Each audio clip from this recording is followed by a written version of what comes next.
اعوذ باللہ من الشیطان الرجیم بسم اللہ الرحمن الرحیم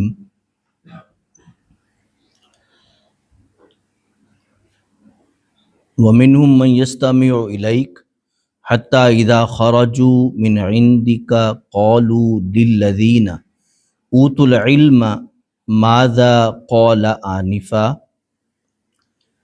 اولئک الذین طبع اللہ علی قلوبہم واتبعوا اہواءہم۔ صدق اللہ العلی العظیم وبلغنا رسولہ النبی الکریم ونحن علی ذلک لمن الشاہدین والشاکرین والحمد للہ رب العالمین۔ عزیزم طلباء و طالبات، محترم مکرم حاضرین ناظرین سامعین، سورہ محمد قرآن مجید کا 47واں سورہ پاک ہے۔ آج کا سبق ہمارا آیت نمبر 16 سے ہم آغاز کر رہے ہیں آج کے سبق کا۔ آج کے سبق میں ایک اہم چیز جو ہے علمی اعتبار سے، علمی اور فکری اعتبار سے ایک اہم چیز طلباء کے لیے، سمجھنے والوں کے لیے بیان کی جا رہی ہے، اور قرآن مجید یہ بتا رہا ہے کہ محفل ایک جیسی ہوتی تھی، کلاس ایک جیسی ہوتی تھی رسالت مآب صلی اللہ علیہ وسلم کی۔ میں کلاس اس لیے کہہ رہا ہوں کہ رسول اللہ صلی اللہ علیہ وآلہ وسلم نے فرمایا کہ میں استاد بنا کے بھیجا گیا ہوں، انما بعثت معلما، کہ اللہ پاک نے مجھے استاد بنا کے بھیجا ہے۔ تو یقینی بات ہے کہ آپ کی گفتگو کا انداز ایسے ہی تھا جس طرح استاد کی گفتگو کا انداز ہوتا ہے۔ آپ سمجھانے والے تھے، بیان کرنے والے تھے، واضح کرنے والے تھے، حق و باطل کے درمیان فرق بتانے والے تھے۔ تو یوں سمجھیے کہ استاد کی وہی ذمہ داری ہوتی ہے جو ایک لحاظ سے نبی کی ذمہ داری ہوتی ہے۔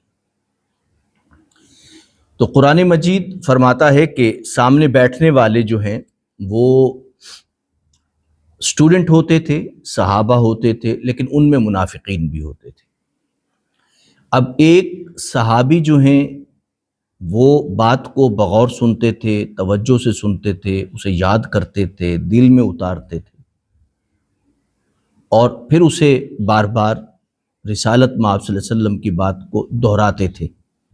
مزید سمجھنے کی ضرورت ہوتی تو سوال بارگاہ رسالت میں آ کے کرتے تھے۔ لیکن منافقین کا رویہ کیا تھا؟ قرآن مجید اس میں بتاتا ہے کہ طلباء اپنے آپ کو یہ دیکھیں کہ ہم کس طرف کھڑے ہیں، یعنی ہم کلاس کے کون سے اسٹوڈنٹ ہیں۔ اب میں آیت کا ترجمہ کرتا ہوں تو آپ دوست دیکھیے کہ اسٹوڈنٹ جو ہیں ہم میں سے کون کس طرف کھڑا ہے۔ قرآن مجید فرماتا ہے وَمِنْهُمْ مَنْ يَسْتَمِعُ إِلَيْكَ، ان میں سے کچھ تو ایسے ہیں جو یستمع، ایک ہوتا ہے یعنی یسمع کا مطلب ہوتا ہے سنتا ہے، اور یستمع کا مطلب ہوتا ہے بڑے غور سے سنتا ہے۔ جیسے ہم کہتے ہیں کہ ہیئر کا مطلب انگلش میں کیا ہوتا ہے؟ سنتا ہے، اور ایک ہوتا ہے لسن، یعنی بڑا غور سے جسے کہتے ہیں لسن ٹو می، یعنی میری بات کو ذرا توجہ سے سنو، غور سے سنو۔ تو یستمع کا مطلب ہوتا ہے کہ ان میں سے بعض لوگ ہیں جو غور سے سنتے ہیں آپ کی بات کو، حتی اذا خرجوا، ویسے وہ لگتا ہے کہ بڑے اٹینٹیو ہیں، بڑے ایکٹیو ہیں، بیٹھے ہوئے ہیں، بڑی جناب محسوس ہوتا ہے کہ بہت توجہ سے سن رہے ہیں، لیکن حتی اذا خرجوا من عندک، حتیٰ کہ خرجوا، جب وہ نکلتے ہیں، من عندک، آپ کی بارگاہ سے، آپ کے پاس سے، عندہ کا معنی پاس اور بارگاہ۔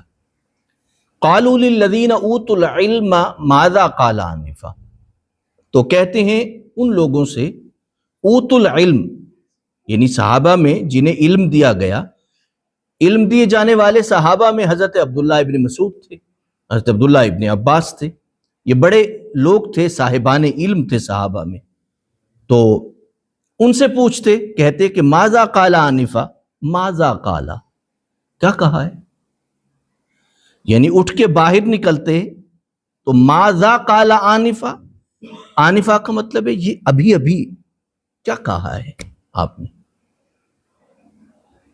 آپ سوچئے کہ قرآن کہہ رہے بڑے غور سے سنتے تھے اور پھر اس کے بعد باہر نکلتے ہی کہتے ماذا قال آنفا، کیا کہا ہے؟ کچھ بھی نہیں، مطلب ہے کہ وہ کہتے ہیں ہمارے ذہن میں رہا ہی نہیں ہے کچھ۔ یعنی نبی کی بات کو آپ تضحیک کا ذریعہ بنا رہے ہیں، مذاق کا ذریعہ بنا رہے ہیں۔ اور آپ کو پتا ہے کہ وہ چاہے آج کے دور کا سٹوڈنٹ ہو یا کل کے دور کا سٹوڈنٹ، نبی کی تضحیک تو بہت بڑی تضحیک ہے نا۔ لیکن آج کے دور میں بھی استاد کے بارے میں یہ رویہ اپنانا کہ استاد کو پوری توجہ کے ساتھ یوں کرتے ہوئے خوش کر دینا اور بعد میں کہنا کچھ بھی ذہن میں نہیں ہے،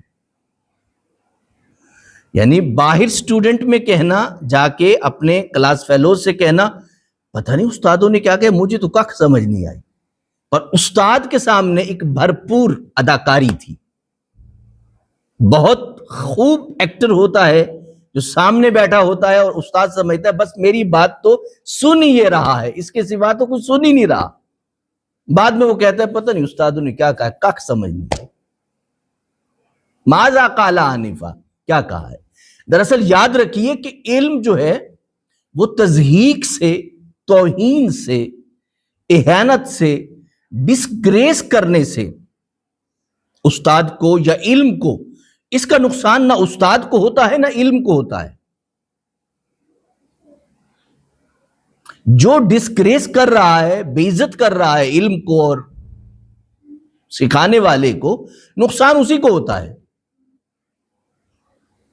پہلے تو یہ نا کہ جس طرح ہم کہتے ہیں کہ بھئی وہ بچہ اگر کوئی بات کرے تو ہم کہتے ہیں بس ذرا ٹھہر جاؤ، تھوڑا ہی عرصہ ہے، تم نے بھی باپ بننا ہے، تو کس بل سارے نکل جائیں گے۔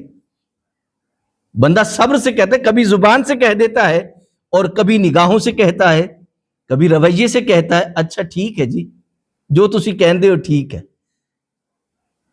ویک لیسن دے۔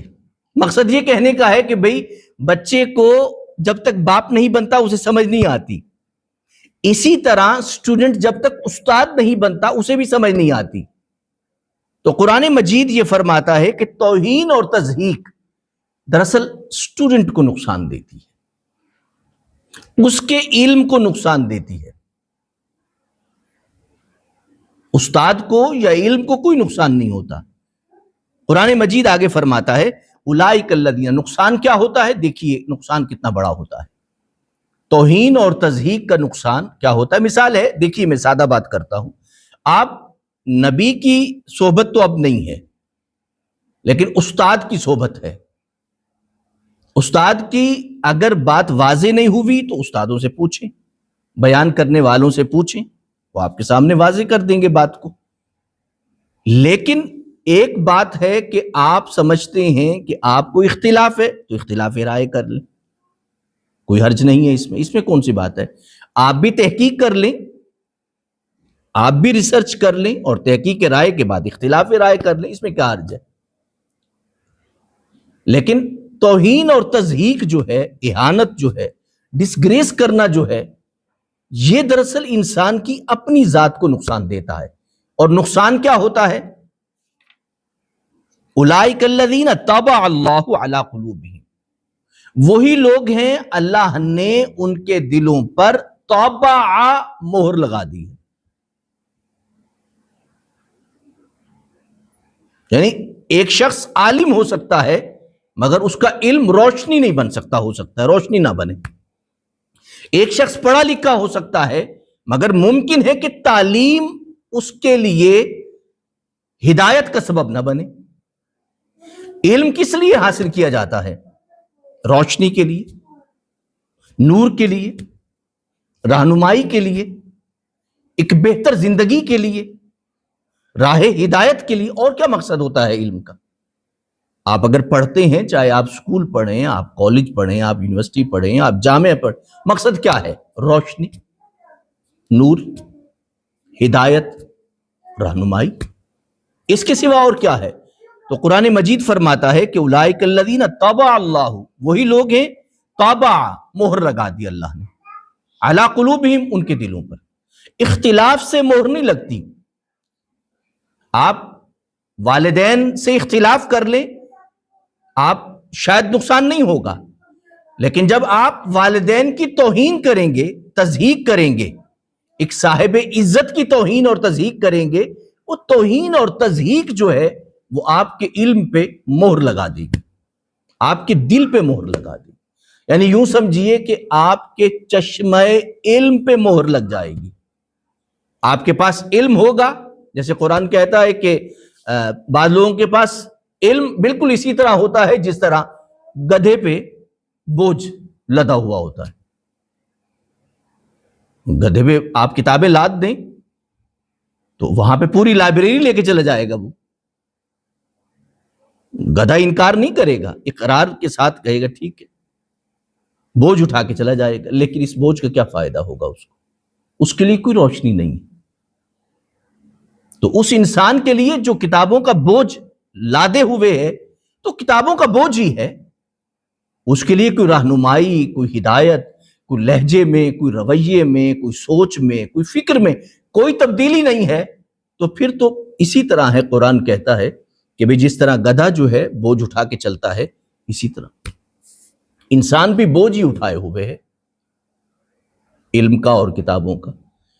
تو قرآن مجید آگے جو فرماتا ہے وہ وَاتَّبَعُوا أَهْوَاءَهُمْ۔ دیکھیں دو باتیں قرآن مجید فرماتا ہے، ایک تو یہ ہے توہین آمیز رویہ، اس کے بعد قرآن فرماتا ہے کہ وَاتَّبَعُوا أَهْوَاءَهُمْ، وہ خواہشوں کے پیچھے ہی چلتا ہے۔ وَاتَّبَعُوا کا مطلب ہوتا ہے اتباع کرنا، پیچھے چلنا، پیروی کرنا، خواہشوں کے پیچھے چلتا رہتا ہے۔ خواہشوں کے پیچھے چلنا برا نہیں ہے، مگر آپ کو امتیاز کرنا پڑتا ہے، فرق کرنا پڑتا ہے اس بات میں کہ آپ کی فالس ڈیزائر کیا ہیں، غلط قسم کی خواہشیں کیا ہیں اور درست خواہشیں کیا ہیں۔ پھر یہ ہے کہ آپ نے یہ فرق کرنا ہوتا ہے کہ آپ کی لانگ ہوپس کیا ہیں۔ لانگ ہوپس کی کیا ضرورت ہے؟ آپ عملی اعتبار سے پالیسی بنائیں زندگی کی، عملی اعتبار سے آپ پلاننگ کریں، ترتیب بنائیں، ہر سانس کو عمل میں ڈال دیں، لیکن لانگ ہوپس کی کیا ضرورت ہے؟ لمبی امیدیں اور غلط قسم کی خواہشوں کی کیا ضرورت ہے؟ آپ کو فرق کرنا ہوگا کہ آپ اپنی امیدوں کے خوابوں میں رہتے ہیں، بھئی امید ہے اور خواب میں ہیں۔ وہ کہتے ہیں نا بھی وہ تھا کیا، شیخ چلی صاحب تھے، تو وہ جناب انڈے لے کے جا رہے تھے، یوں انڈے اٹھائے ہوئے تھے، تو سوچ رہے تھے کہ بھئی مطلب ہے کہ یہ انڈے ہیں، پھر بچے چوزے نکلیں گے اس میں سے، پھر چوزے بڑی تعداد میں ہوں گے، زیادہ تعداد میں چوزے ہو جائیں گے، پھر میں بکریاں خریدوں گا، پھر بکریاں بہت ہو جائیں گی، پھر بھینسیں خریدوں گا، تو جب یعنی بھینسیں ہو جائیں گی تو پھر اس کے بعد لین دین ہوگا، حویلی بہت بڑی ہوگی، اور جناب لوگ آتے جاتے ہوں گے، اور بال بچے ہو جائیں گے میرے، اور جناب رش مچ جائے گا، ایک بڑی زبردست، یہ مطلب شیخ خیالی صاحب جسے کہتے ہیں، خیالی۔ اس کے بعد وہ کہتے ہیں کہ بھی کسی نے اسے لگتے ہوئے گزرتے ہوئے کندھا مار دیا، کندھا لگا تو وہ اپنے خیال میں تھا، انڈے گر گئے، تو اس کی تو چیخیں نکل گئی نا، اس کی تو چیخیں نکل گئیں۔